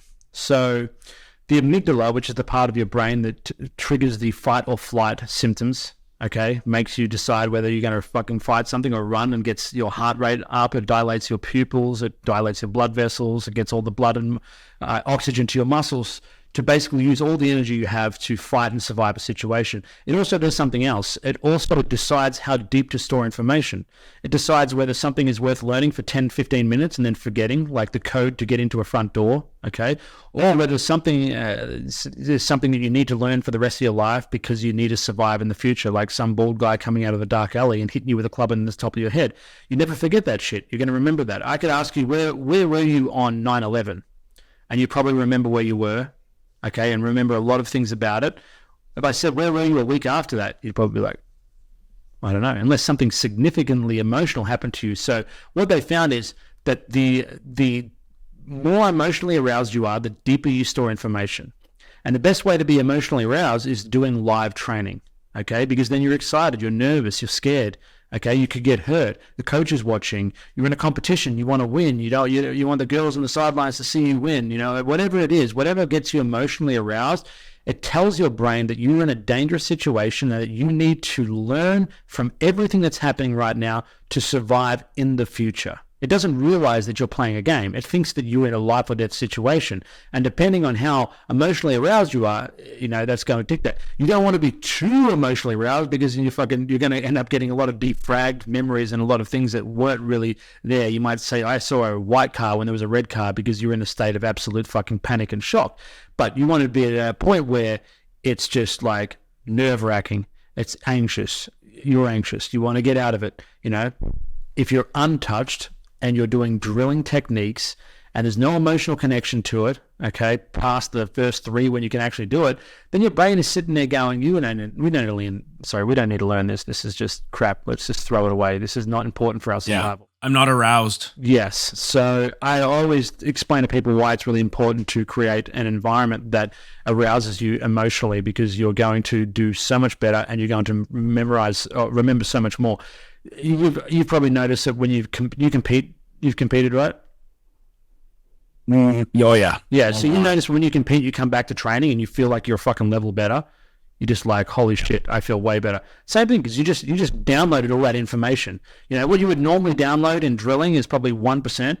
What you would normally download in, sparring is probably 60%. And in competition is probably around 80%. It's not exactly accurate, but just to give you, a hierarchy of how much you download, it's just far more. You're just going to download so much more because you're in that emotionally excited thing. So let's go back to that question. How did I come up with this approach? It was by accident. Okay, so I got into Jiu Jitsu because of what I said at the start of the podcast. And the thing that I didn't like about Jiu Jitsu is that people were telling me what to do. And I was like, well, I want to figure this out. For me, the fun in jiu-jitsu was like solving these problems. Okay, I have a guy in front of me. I want to choke him. How the fuck can I do that? He wants to choke me. I have his guards in front of me. Like, how can I solve these problems? I placed a lot of value in my ability to come up with solutions myself. So when people try to tell me what to do, I wasn't very interested, and I try to do it in a very polite manner. Sometimes I would just listen to them, but I would look straight through them because I'm just not listening to them. Other times, I go, oh, I appreciate you. Like, I know you know how to do this, but like, I want to try and figure it out myself because that's what I find enjoyable. If I ever had a problem, I want to figure this out myself. And I think that's part of being a man, that you want to be able to solve the problems. And I think a lot of happiness for men especially is based on their ability to solve problems rather than their necessity to run away from problems. So for me, I really like that in jiu-jitsu. So I found technique part of jiu-jitsu so fucking boring. Okay, so it wasn't the fact that I thought it was insufficient or an insufficient method of learning. I just found it really boring. Okay, and then what happened is I started progressing way faster than everyone else. So I would basically skip the technique part of it, and I would arrive late to training, or I'd sit on the side of the mats on my phone. But because I was doing so well in competition, my coaches would just be like, okay, well, this kid, let him do it. But it was me and my friends that were looking, going, okay, what the fuck is going on here? Kid is training 1/5 of what we're training, and he's progressing 5 times faster than what we are.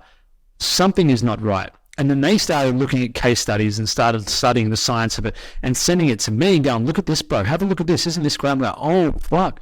This shit makes so much sense. So I was very lucky that I stumbled upon this. And then it was always me trying to articulate this in the best way that I saw it. There's a lot of people that will study science and try and teach you about that and try and tell you what to do about the science, but there's very few of them that have done it themselves. I'm one of the only people that have actually done both. So for me, and I don't care about the science. I don't care if I say things that are not scientifically accurate. You don't need to know how a clock works to be able to tell the time. What I'm telling you is what actually works because I've fucking done it myself. Even if I miss a word here or say something, everything I tell you is still 100%. I just may not have the scientific literature 100% down. Okay, so you're Kit Dale back in the day. You were sitting in class and your instructor is teaching a technique and you're like, fuck, this is boring. I just want to bang. I just want to get to the live shit. And then how does it look once the training starts? Like it sounds to me like you were training in a traditional BJJ environment where it was like linear teaching, explicit instruction, not choreographed, but drilling versus live resistance. That's still so many gyms are doing nowadays. What did your training look like? Did you just basically play in your own mind? You would set constraints for yourself as you were sparring. So you were just like, okay, this round, I'm just going to try to manage the distance from half guard over and over. And my partner is going to get a little bit closer to their goal and I'm going to recover. And then I'm going to let them back in. I'm going to recover. Did you just do that over and over without telling anyone? Put your own constraints on training? I'm really self-aware. I'm probably a little bit too self-aware that it's actually bad for my own fucking mental health. But I'm very aware of where I have deficiencies and where I have strengths. And I don't like having deficiencies. So I'm very specific on when I train with someone, I'm trying to create an environment in which helps me the most. And if I felt like my butterfly guard sucked, then I was forcing butterfly every single roll. And if they passed my butterfly and mounted me, I would give them an arm and let them submit me and start again just to go back to that butterfly guard. I remember training with the Mendez brothers, And I was working on my guard, and he passed my guard, and I would just give him an arm. But hey man, will you just give me an arm? I said, oh no, I didn't really. Fuck you, I just tried something. You just caught it. And he's like, oh okay. But I'm just like, I want to go straight back to that guard and figure out what mistake did I just make there, and I'm going to try and solve it.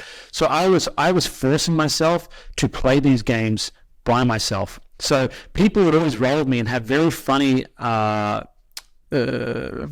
conversations about their roles. Like sometimes the role was someone like, oh bro, like he couldn't even submit me after 10 minutes.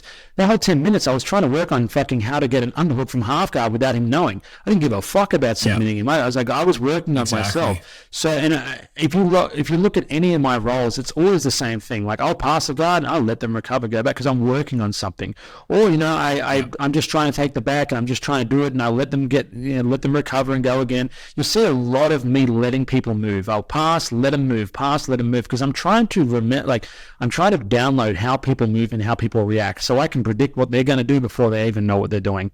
So there's a lot of me doing this kind of stuff. So I forced myself to play these little things, but I was very disciplined and I was very self-aware, where most people are not going to be as disciplined or self-aware, and that's fine.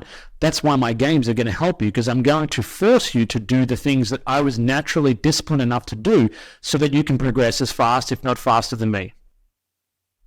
Mm-hmm. You'll have to forgive me because I haven't seen your online content. I don't know what it looks like. Can't forgive that.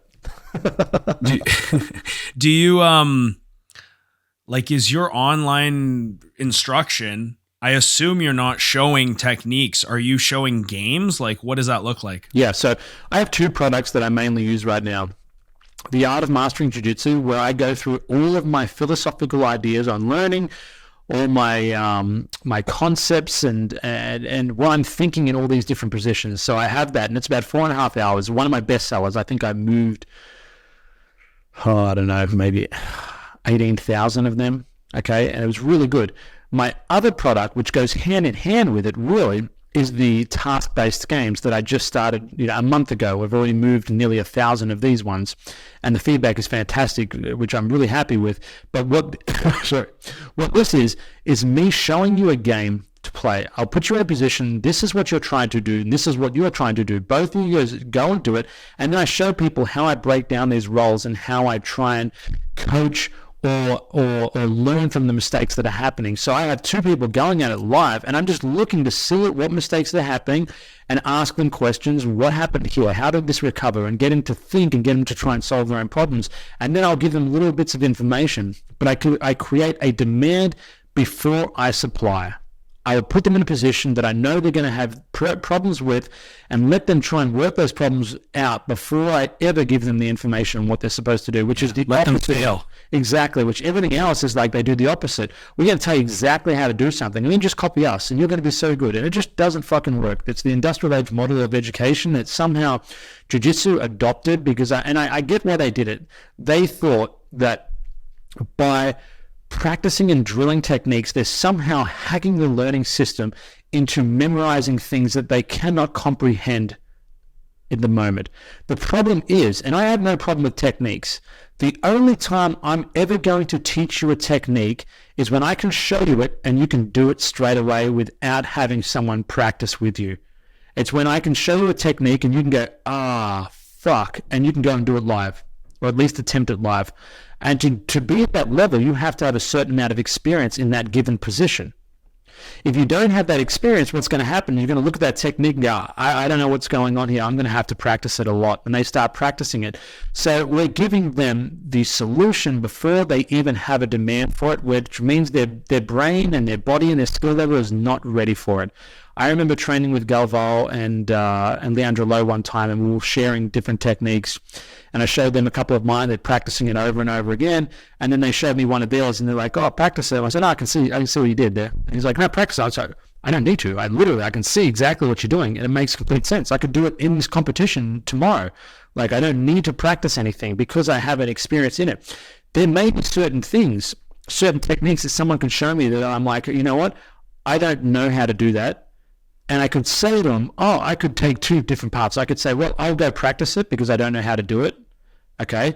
Or I could look at it and go, I'm going to play with that area enough so that when you show me that again, or when I think about that again, I'm going to realize exactly what happens, what to do, or I'm going to be able to come up with that solution myself.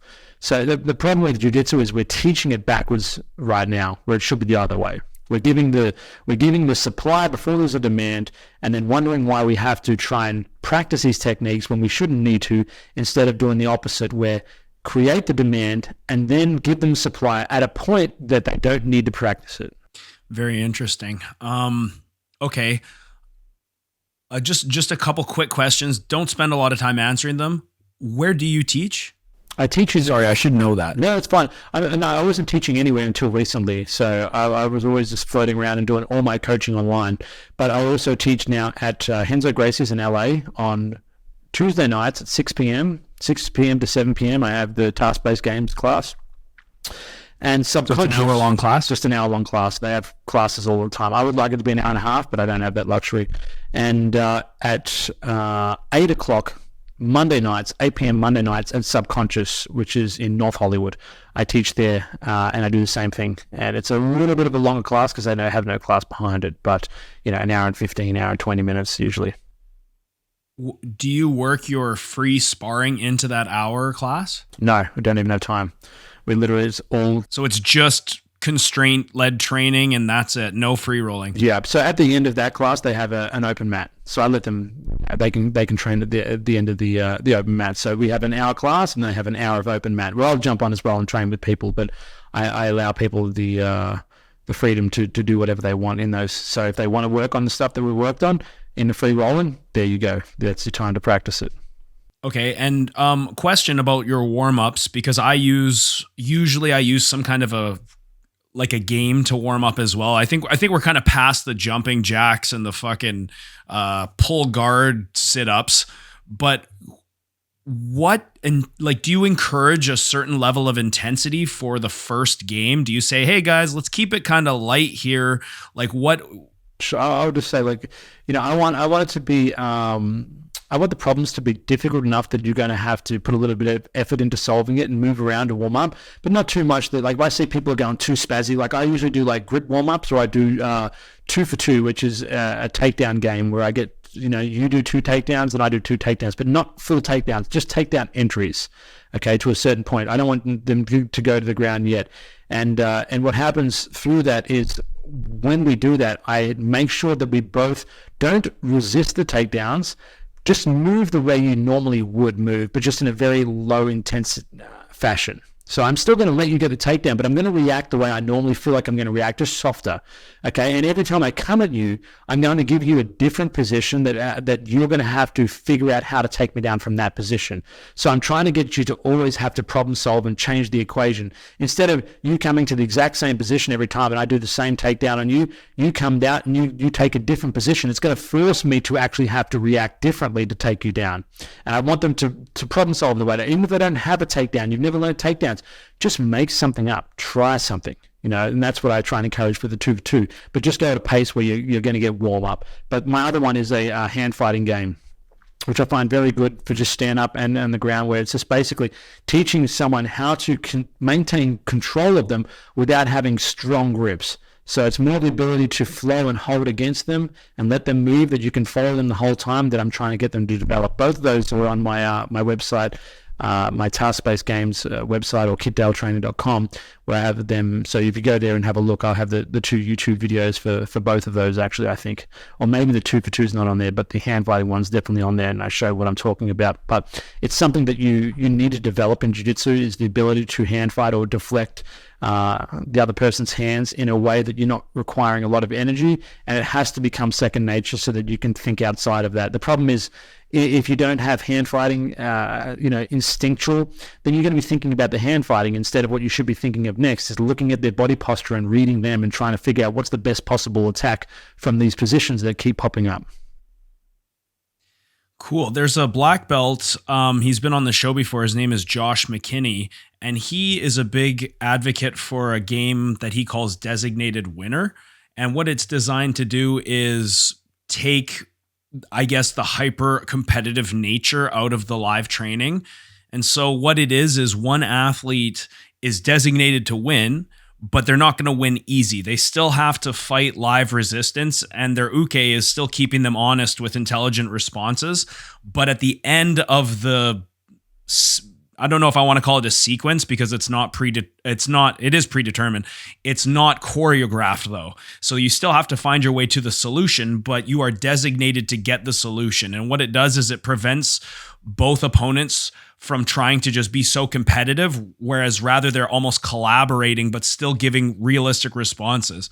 What is your opinion on an approach like that? Look, without me knowing a lot about it, I don't want to say anything negative on it. Because it's not fair, because he might have certain answers for that. So I don't want to be shitting on anyone's specific style. But what I will say is I really try to avoid anything that's choreographed and anything that is allowed.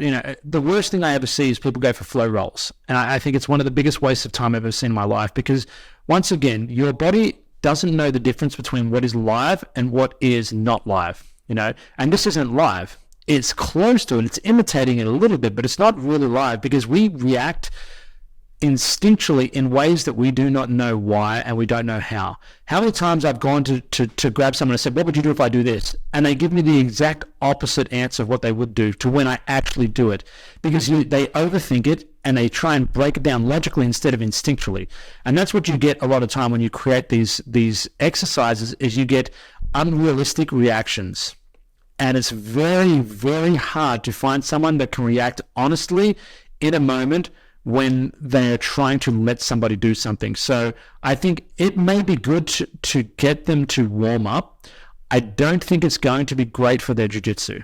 I think it would be better trying to find something that is competitive and is live, but doesn't require them to be so explosive or anything like that.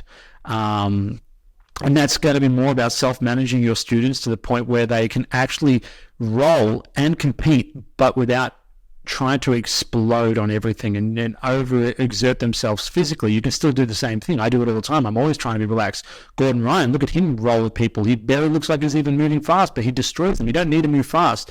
And it's trying to get them into that mode of still being able to compete without trying to move super fast or spazzy. But I think that ultimately still there should be a high level of competitiveness, but in a fun, confined way. It's a very dangerous thing. Flow rolls are the exact same. Roll-up rolls are the exact same. I think they're ridiculous, because people are going to react in ways that they would never react if they were really rolling. And I see it all the time. They do stupid things and let them do things, and they hold a position, not even sure if this is a position they hold. So I just don't think people have the ability to make that exercise really worth its time in practicing, to be honest with you. And I apologize to Matthew McKinney if I've got completely wrong the way you're doing it, and I would love to have a chat with you otherwise, because I don't. It's funny. It's like, sorry, it's actually Josh McKinney, but he just had a son 2 days ago, and his name is Matthew. So you're apologizing to his son. No, I generally I don't do it, because I could be completely wrong with my interpretation of it. But if it is the way I said, that's what I would just be worried about, and I would try and find a way to get things to be as honest and live as possible. And it's just really hard in that type of environment. And I know, because I've taught it for fucking 11 years. When I teach people and I ask them the question, what would you do if I do this? And it's 99% of the time wrong. And it's just the way it is. Even when people, and you see this all the time, people will show you a technique, I go, here, what would you do? And you do something, and even I'll do something, and they'll be like, no, you wouldn't do that. And I'll be like, okay, do it again. I try and act instinctually without thinking, and I'm like, oh, okay, this is what I do. But if you try and do it logically, which is what they're going to do in that kind of environment, most likely what you're going to see is things that are not realistic. If we filmed, let's say if Josh filmed that and we put it next to what a real roll looks like, regardless of the intensity, the movements and the decision making would be far different. So you're going to probably confuse people a little bit more than you are going to make it beneficial for them. And that's a big reason why I don't like drilling. So I feel like what he's trying to find is a happy medium in between drilling, static drilling, and live training. Okay, trying to find it here, but I think it's better just to go all the way here. rather than waste your time in any of those other areas. The same thing people always ask me, like, what about fundamental techniques? I say, there is no fundamental technique, in my opinion. There's fundamental positions, maybe, or there's fundamental concepts and ideas, but there's no fundamental techniques. Okay, you could say like a triangle. There's a fucking 1,000 different ways to do a triangle. Okay, and it's just an idea. It's just, cutting off the carotid arteries with your legs. And if you want to get good at them, you don't need to practice or draw them. You have to get them into an area or to a position by playing with that area for so long that when you tell them what to do, they can just do it straight away and understand what you're doing. But they have to have that experience there. So if I want someone to get really good at triangles, okay, I could just go, okay, let's start in a triangle. And, or your legs crossed, and I want you to try and finish it. I want you to try and go. And then let's start further back. Have a triangle, but they've got their arm wrapped around your body or something, whizzing around your body. And then go even further back and just try and give them, areas to play inside of that. Or you want to do Kimuras. Start with a fucking Kimura, a figure four grip, and then go from there. And then go from there. And then go from there. Start with someone figure four you and go from there. You can do it all live and never need to drill it. You just have to play around with it. Great. Maybe I have one more question for you on this topic. The common thing that comes up when people are talking to Greg about the ecological approach is, okay, how are you going to teach a heel hook to someone who's never done a heel hook, right? So let's say you're dealing with someone who has some ashigarami experience. They have a good ankle lock, but they don't know how to do a heel hook. Do you use explicit instruction? Do you only build games around that position? How would you teach that to that person? Well, it depends on what kind of level they are. If I could create a game that I don't need to give any explicit instruction on, then I would create a game that does that. I would start them in a heel hook position and say your goal is to rotate this this heel while keeping his hips isolated and pinned so that you can get maximum torque on that leg. And I want you to go from there. As soon as he taps, stop. You know what I mean? Don't just keep going, because it's a dangerous area to play with. But I would try to just get them so experienced in that area, and then I would say the thing is, and this is the great thing about humans, if you can give them the confidence that they know that if they get to a certain position, they're going to finish the role, they will find ways to get to that position. They will be incentivized knowing that, well, if I get them in this heel hook, he is done. No matter who he is done. So they'll find crafty ways of getting there. But if they don't have confidence in their finishing, a lot of the time they won't have confidence, or they won't be incentivized with their attacks. It's the same thing with takedowns. I always get people to start with a double leg and get them so good at finishing with a double leg, so start on the legs or a single leg, that they are so incentivized that I know if I get both those legs, I'm taking them down, and they'll find crafty ways to get that shot. But if they think about that and they're like, oh, I'm going to try and shoot on someone, but he's probably going to spray on me like he always does, and their shots are going to be half-assed. They're not going to believe in what they're doing, and they're most likely not even going to shoot. So I would get them to start in the position, the end game of that position, get so comfortable on the mechanics and how to work that, and do that through experience, that you're going to start getting more and more crafty and incentivized in trying to get to that position, because you know how good you are from there. Okay, so you mentioned mechanics. Would you be specific with that student about, let's say, the position of your gripping arm? Would you say, hey, I would close my elbow and focus on immobilizing the toes when I do this? No, because then I'll be helicopter parenting them, and I'll be robbing them from discovering that. Discovering something is like 15 to 20 times more powerful than being told something. So I would just get them in there, and I would say, I want you to figure this out for me. And I want you to tell me in like I'm coming back in 20 minutes, and I want you to tell me where the best leverage is for this and how to get the best leverage from this position. So I would get them to look at it like an experiment and play with different areas and try different things. And then if I come back and I feel like it's not the best, I would say, I don't think that's not it. I may, encourage them and push them into an area. Go, look, it has something more to do with the toes. Okay, that's all I'm going to give you, and then go out, let them do it again. But I'm trying to get them to figure things out themselves through trial and error, and gain their own understanding of it, rather than me teaching them. Because if I teach them, then they're doing nothing themselves. There's no brain power going into that. There's no exploring, and they're probably not even going to remember it. At what point do you see a student repeatedly make the same errors and say, okay, I gotta give him a little bit of a push here that will move him in the right direction? Like, what if the student is making the same mistake for weeks, a month, months? It's hard. It's really hard to to really identify what is the same mistake and what is going against someone else that's even better at doing it. Recently I rolled with Craig Jones, and I've been working this prevention of guillotines with everybody, and I felt like, okay, this is great. And then I try and do it with Craig, and he guillotines me 2 or 3 times, the same mistake. And it's like, was it a mistake in what I was doing, or was there some kind of failure to adapt to what he was doing? So you could say, oh, I need to be told what to do, but I don't. I just need to play with it a little bit more, especially with someone like him. And the hardest thing in jiu-jitsu is you can make mistakes against almost everybody, and there's only one guy that's going to capitalize on it, who's going to be better than you. So I feel like we're all making multiple mistakes all the time, but just not getting capitalized on it until we go against someone better that capitalizes on that. So it's really hard for me to sort of gauge that in a very obvious answer. But if they were doing it with the same person, and I see them get caught like 5 or 6 times, then I would be like, okay, stop. Let's work on this straight away. Like, even when I see them make the mistake twice, I'm going to create a game for them right now, a positional sparring game, or a task-based game. And I would say, this is what you're going to try and do it. And I would just allow them to figure it out. And I've never had a problem with anyone not being able to figure things out. And they may take a little longer, some than others. They've been thinking in the wrong area, but eventually they get it. So, I would just try and create that for them rather than telling them exactly.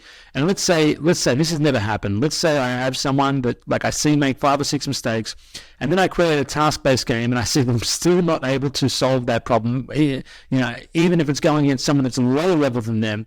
Then I would have to come in and go, okay, listen, I'm going to give you the option. I can tell you exactly what to do. I'll let you try and figure it out yourself more. It's never happened, but then I would consider coming in and just going, okay, listen, there's something really wrong with your brain right now, and you're not figuring it out. I don't know if you had 1 hour sleep, or you're thinking about something else, but this is what I would be focusing on, try and help them that way. But I haven't had that, thankfully. Most human, look, if you're a human and you've gotten to the stage now where you can walk, talk, ride a bike, eat, you can learn jiu-jitsu. Jiu-jitsu is not that hard. I think jiu-jitsu is very simple, to be honest with you. I feel like it has a lot of different complicated areas and stuff like that. I think if you look at learning jiu-jitsu through the traditional lens of accumulating techniques, then jiu-jitsu is unbelievably overwhelming and difficult. But if you look at it in a very simplistic way of, you have certain problems that you need to solve, and you need to become a really good problem solver to do that, and you just practice your way through doing that, you're going to be really good at jiu-jitsu and find it very simple, very quickly, compared to a lot of different other arts, a lot of different other sports that have far more variables. So for me, jiu-jitsu is very simple, and that's why I was able to do it in such a quick time and at such a high level, while doing many different other things at a very similar level, because of the approach of training like that. And just a lot of my methodologies, which I've spoken about a few of them on here, and I have in the Art of Mastering Jiu-Jitsu and task-based games to rapidly improve your Jiu-Jitsu online. They're the reasons. It's not, I was not special or anything. I struggled with as many things as what most people do. I put a lot of work into it. I try and figure things out. I make mistakes running forward, and I fix them as quick as I can. And that really helps. I don't have a perfectionist mindset I do have a perfectionist mindset, but I don't let it limit me making the mistakes, because I understand that I have to suck and make a lot of mistakes to get to that point of perfection. You just can't start at perfection. I've got a mug somewhere here, and it says it, from Hemingway, and it says, the first draft of everything is shit. And I have that really good understanding that, whatever it is, whatever I'm practicing, I'm going to fucking suck for a long time. Embrace it. Embrace that suck. Understand that the quicker I make them, the quicker I make those mistakes and learn from them, the better I am. I feel like mastery is like, 10,000 mistakes away, and if you want to start by trying to be a perfectionist and ask for all the right things to do and all the right techniques, then you're just limiting your ability to make those mistakes and learn from them. And you're going to have a far slower progression than what I would encourage you to do, which is, okay, I encourage you to go in there fucking full running, make as many mistakes as you can, and try and learn from as many of those mistakes as you can, and just enjoy it, have fun, and you're going to progress so much faster, and you're going to enjoy it so much more, and you are going to understand it on a level that most people that drill will never even get close to. My last question, make it a quick answer. Instructionals, how useful do you find them? I've never watched one. That explains that. I find them completely useless, most of them. If I was ever going to watch one, it would be something that probably Gordon Ryan puts out, because I know that he understands what he's doing a lot of time. I would never be practicing what he's doing in a technique sense, but I would definitely would find a lot of good information that he knows from positions. Who else? Like you said earlier, you could probably watch what he's doing and be like, I'm at a high level. I can just use that right away without even drilling it. Yeah, it wouldn't be drilling it. It would just be like looking at certain things he's doing, getting inspiration to play around. But honestly, I personally, I wouldn't buy his product because I would just watch him roll, because he does most of the shit that he's doing rolling, and I'm at a level where I can learn from that, which is perfect. So honestly, Absolutely. I don't watch instructionals now, and I won't watch instructionals because they're the same reason I didn't practice techniques at the start, because I'm not there to learn techniques. I'm there to participate in jiu-jitsu, and I feel like for a long time I'm the only person that's had products that were about concepts and ideas and training methodologies rather than techniques. Awesome. Fucking great conversation. I really appreciate your time, Kit. Is there anything else you want to say? Any social media or where we can find your products? Yeah, if you want to find me on social media, I'm at Kit Dale Official on Instagram, the one with the blue tick. Before, people were buying blue ticks. So, and I'm also on Facebook. I just don't use Facebook very, very much. Everything that I post on Instagram is shared to Facebook, but I miss all my messages on Facebook. And if you're interested in any of my products, you can check them out at kitdaletraining.com. And I advise you to check out the newest product, which is going really well. You can see all the testimonials and all there's like 3 videos from that to show what's in the product, and that's called Task-Based Games to Rapidly Improve Your Jiu-Jitsu. I think that this is going to and is revolutionizing a lot of the way people are teaching and learning jiu-jitsu, and it's going to continue for a long time. And I think in 3 to 4 years, everybody that's not doing this is going to be left far behind, and most people will be doing this, thankfully. And you can check that out as well.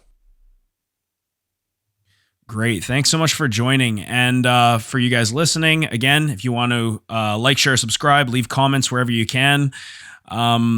Please look at the show notes to see how you can support and contact the show. Other than that, Kit Dale, thank you very much for joining us. I really appreciate it, bud. Thank you, man. Had a good time. Great. And remember, the Essential Jiu-Jitsu podcast is everything you need to know about jiu-jitsu. Take care, guys.